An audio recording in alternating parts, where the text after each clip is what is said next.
राहुल गांधी जी आज लोकसभा में बोले हैं और उसके बाद कंट्रोवर्सी भी क्रिएट कर दी। खुद राहुल गांधी ने ही एक तो उन्होंने चेयर से ये कहा कि आप हम भले हम जगदम्बिका पाल जी बैठे थे क्योंकि स्पीकर साहब नहीं जा रहे नो कॉन्फिडेंस मोशन की वजह से, तो ओम बिरला जी की जगह जगदम्बिका पाल बैठे थे।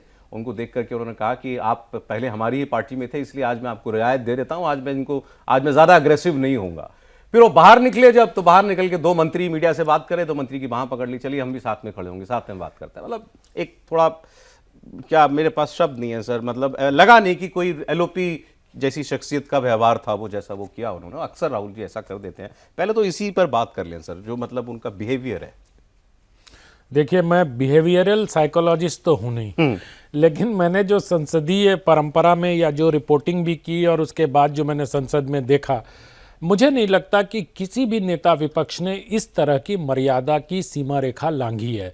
सौरभ जी, आप याद करिए, मुझे तो बहुत अजीब सा लगता है कि जिस प्रकार से वो संसद के बाहर टहलते रहते टी शर्ट और जीन्स में, और जिस प्रकार से उस दिन बिट्टू को पकड़ लिया उन्होंने, ट्रेटर, मेरा दोस्त, मेरे वापस आओगे, I know you will come back one day. आज जगदम्बिका पाल के साथ उसी का एक्सटेंशन के तौर पर मैं देखता हूँ। ये एक कुंठा को दर्शाता है दरअसल, कि आप हमको छोड़ के गए। बार बार राहुल जी के बारे में ये कहा जाता है कि वो छोड़ के चले जा रहे हैं उनके बिछड़े सभी बारी बारी, चाहे वो आरपीएन सिंह हो, चाहे वो जितिन प्रसाद हो, ज्योतिरादित्य सिंधिया हो, सब गए।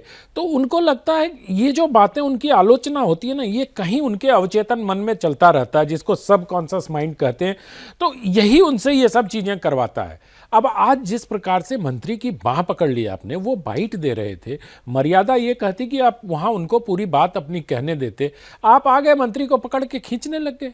प्रहलाद जोशी जैसा शांत आदमी, वो कभी विवादों में नहीं पड़ते।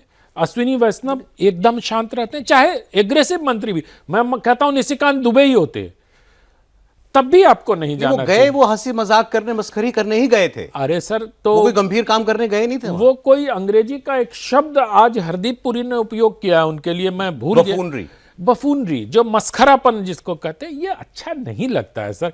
और मैं मतलब मुझे तो याद पड़ता है, मैं कई बार इसको बोलता भी हूं कि Rahul ji theatre of absurd के मास्टर हैं।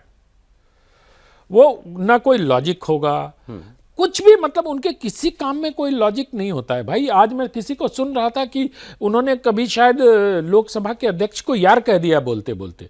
ये क्या मर्यादा है? संसदीय मर्यादा और परंपरा की आप बात करते हैं ना, आप संसदीय मर्यादा मानते हैं ना नियम कानून मानते हैं। तो फिर तो वही मेरी पुरानी बात याद आती है ना कि मेरा वचन ही शासन है, और जब तक मैं जो चाहूंगा वो करूंगा। नहीं, ये तो झलकता है, अब तो झलकने लगा बड़ा क्लियरली, जैसे बिट्टू जी के साथ जो हुआ या आज जो हुआ, कि भाई मतलब मंत्री होंगे, सांसद हो। मैं तो उस परिवार से आता हूं ना, मैं उस परंपरा से आता हूं जहां तो मैं तो प्राइम मिनिस्टर की गोद में खेल के बड़ा हुआ हूं ना।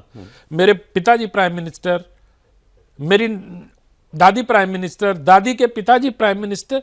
तो वो जो सेंस ऑफ क्या कहते हैं ना, विशेष होने का जो सेंस होता है, वही इन पर हावी हो गया। सर, जब इनके लिए कोई कुछ कह देता है सत्ता पक्ष से, तो कांग्रेस के लोग बहुत बुरा मानते हैं और फिर वो पलट के कहते हैं आप समझते क्या हैं, he is the leader of entire opposition. अगर आप 300 सांसद लगभग विपक्ष में हैं, 248 कुछ हैं, 250 कह लीजिए, अगर आप उन सबके नेता हैं तो फिर आचरण वैसा होना चाहिए ना। अगर हैं तो मतलब जो दिखता है INDIA गठबंधन में कि ममता बनर्जी अलग चली गई, अखिलेश जी का स्टैंड भी बहुत क्लियर नहीं है, तो फिर भी 200 के भी अगर नेता हैं, वो मैं तो कहता हूं 99 के भी नेता हैं और अपने भी हैं और LOP हैं।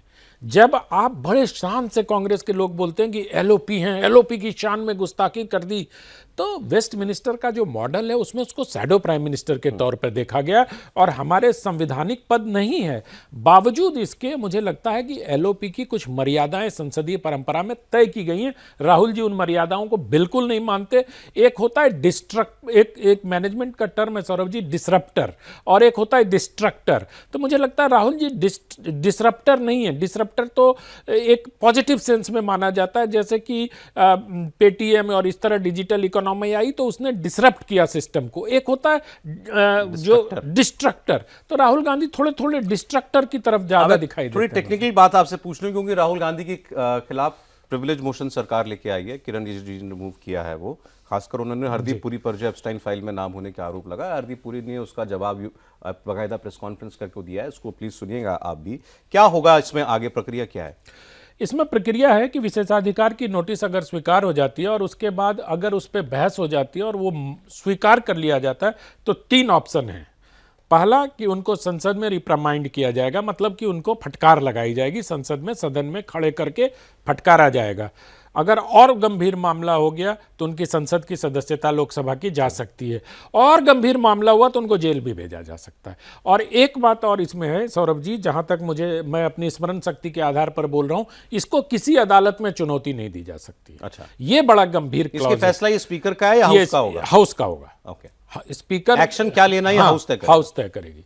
और इसमें किसी अदालत में आप चुनौती नहीं दे सकते। अगर आपकी सदस्यता चली गई तो चली गई, आप ये नहीं कि सुप्रीम कोर्ट से इसको ले सकते, क्योंकि ये संसद के अंदर घटित हो रहा है और संसद में जो कुछ भी होता है उसका सुप्रीम लोकसभा का स्पीकर होता है, और लोकसभा के स्पीकर से इनके रिश्ते जग जाहिर हैं। क्योंकि जो पुराना मामला हुआ था, जो एक समुदाय के बारे में उन्होंने टिप्पणी कर दी थी और उस पर इनकी सदस्यता चली गई थी, वो तो रिप्राइज मिल गया था फिर इनको सुप्रीम कोर्ट से, वो तो बहाल हो गई थी सदस्यता। यहाँ वो मामला यहाँ गई तो फिर चुनाव भी लड़ना पड़ेगा इसको। मुझे लगता है कि किसी भी अदालत में, जहां तक मुझे याद है कि किसी भी अदालत में इस फैसले को विशेषाधिकार हनन अगर साबित हो जाता है किसी सदस्य का, तो किसी अदालत में उसको चुनौती। अब दूसरा